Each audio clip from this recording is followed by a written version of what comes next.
What up, y'all? DCFAYGOGUY. We are not in the car today. Sorry to let some of you guys out there down. I am not homeless. I have a little bit more free time, so we are back in the office.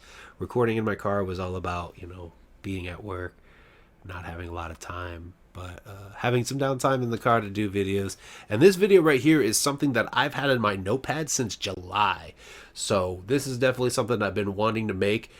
I'm trying to use my notepad to put down initial video ideas, and then I kind of think about it further if it's something that I want to make a video about. And right now my notepad is actually getting pretty big.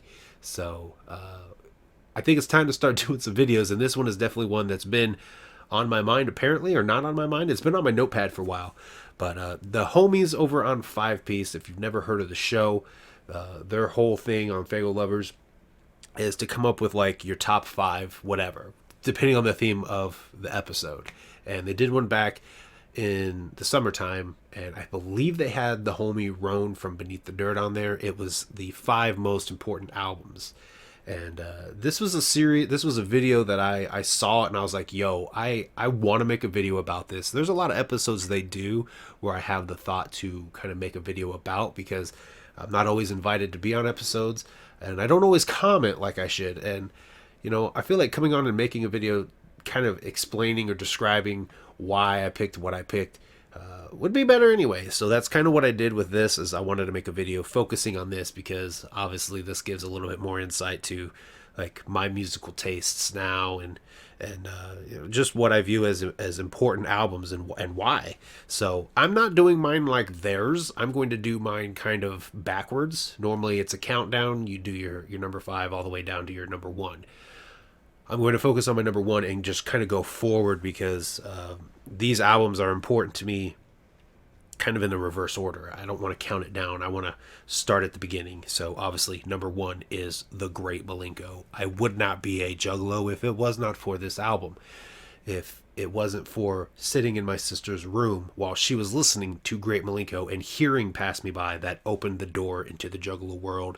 My sister was listening to ICP for years prior to that moment, but I never really paid attention to any of it. And actually, if I'm being completely honest, not going to fake the funk and say, oh, I've been down as long as she was listening to it. For the longest time, I actually wasn't a big fan of it. But I was also a kid, just kind of out there listening to whatever. It kind of took some of my experiences at school of being a nobody, feeling like a nobody, and just hearing the right kind of music at the right kind of time. That just like sealed the fucking deal. And here I am, a juggalo 20 years later, because that was 20 years ago. I actually posted about that on Twitter and all my socials and here on YouTube, that happened 20 years ago in the summertime of 2002. So, Great Milenko, definitely most important at all. I am who I am today because of that album, because of hearing Pass Me By. So the second one is Archetype by Fear Factory, and this album here was it helped open the door into liking more metal music.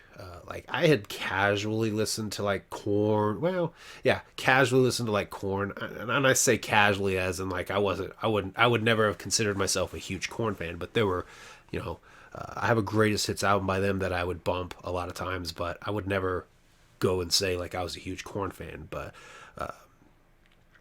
Absolute Power. I just told you guys what the next one is.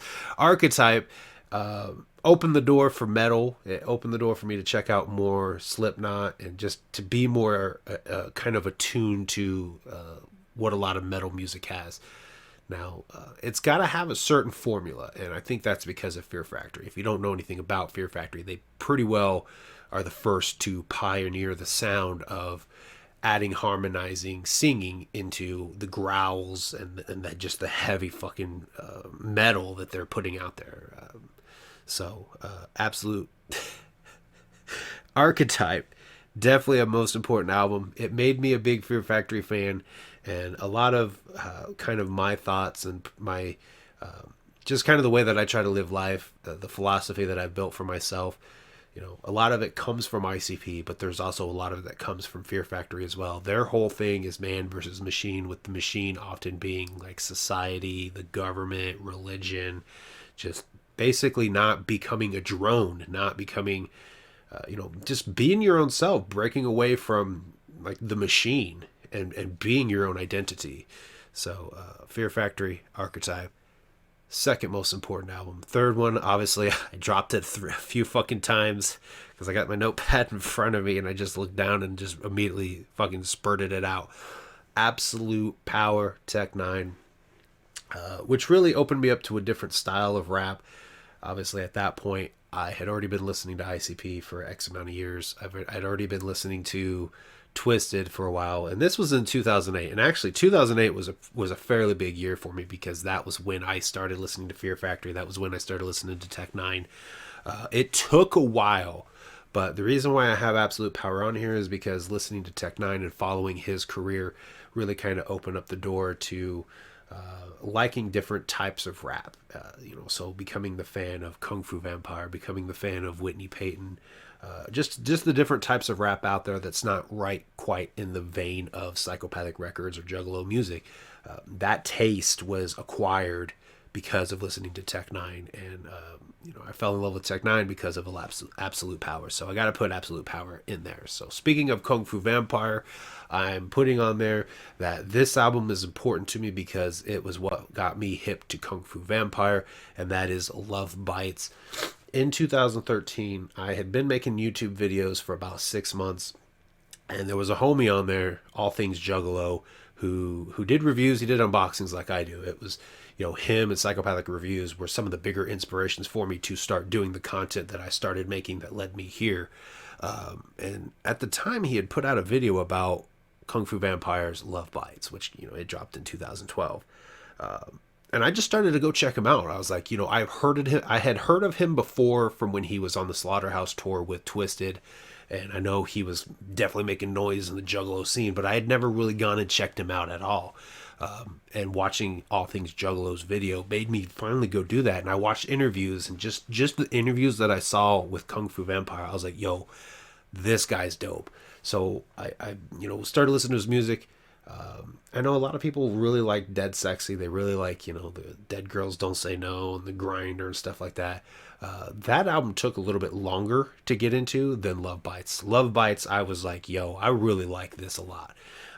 And why Love Bites was, and why I consider Love Bites to be an important album is because that led me to the final one. See how this kind of works?